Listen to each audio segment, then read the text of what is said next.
Au sortir de cette réunion de coordination, qui en réalité est une grande première, je dois dire que je suis très satisfaite.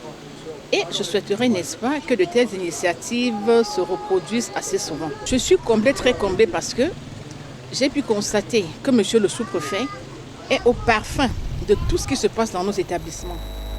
Et comme résolution forte qu'il a prise, à savoir punir sans état d'âme élèves, personnel enseignant, responsable, etc., qui s'éloignent du bon chemin.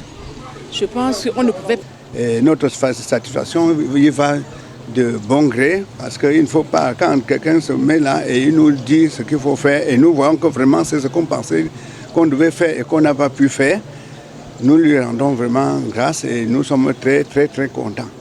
Quant à nous, qui avons participé à cet événement, nous allons faire un effort surhumain pour satisfaire à tous les besoins qui font grandir la communauté, la ville de Loum. La joie et des propos de satisfaction se traduisent sur le visage de ces responsables d'administration. C'est au sortir d'une réunion de coordination des responsables administratifs de l'arrondissement de Loum ce lundi 25 juillet 2022. Un atelier de travail dont le but fondamental est de faire une évaluation à mi-parcours de l'année 2022. C'est donc la salle des actes de la sous-préfecture de Loum qui a servi de cadre pour cet échange.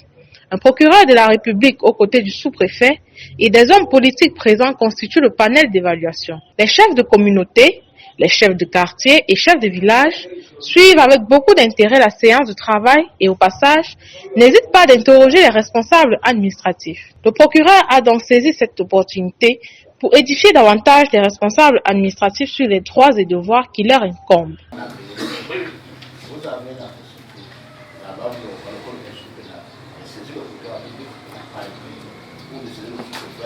Ou le commissaire, le commandant, le militaire, il dit que non, on a été le constater. Il y a tel centre, à tel endroit qui exerce dans une localité et les mesures nécessaires et plans selon le police. Je voudrais dire que votre qualité de chef de poste, je vous garde serment.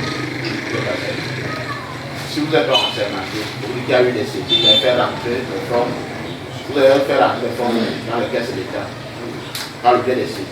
Cela suppose que la transaction qui est prévue a échoué. Si vous êtes arrivé à la vente aux enchères, ça veut dire que la transaction a échoué entre l'administration des forêts et l'exploitant. Si elle a donc échoué, il y a eu vente aux enchères, les fonds sont vendus. Ça, c'est un cas. Et la loi sur les forêts, vous le savez, dit que cette vente aux enchères-là n'occulte pas la possibilité des poursuites pénales. Le sous-préfet de Loum demande une franche collaboration avec les autres responsables administratifs de son unité de commandement afin que les populations soient mieux servies. Au sortir de cette séance de travail, de nombreuses résolutions et prescriptions ont été prises pour le bien des populations de l'arrondissement de Loum. Les responsables du secteur éducatif continuent à suivre cette situation d'OTS. On a beaucoup souffert l'année passée.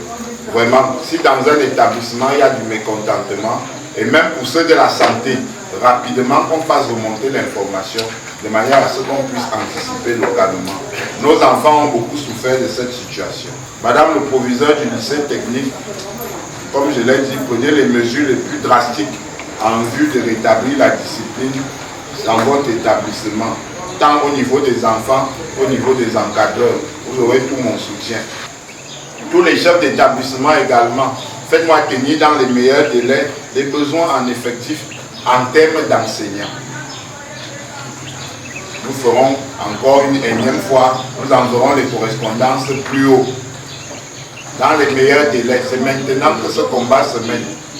Nous pouvons même mettre à contribution certaines élites qui ont des possibilités pour qu'on nous affecte quelques-uns de ces enseignants. Mais nous avons besoin d'une vue globale. La mairie, le recrutement d'un leader au centre de Babon. Vraiment, le plus tôt serait le mieux, parce que ce centre n'est pas fonctionnel avec la personne qui s'y trouve. Il garantit par conséquent son soutien aux différents responsables administratifs, à condition qu'il n'y ait pas d'abus sur les populations riveraines. Dans un avenir très proche, on espère donc une véritable implémentation des différentes prescriptions.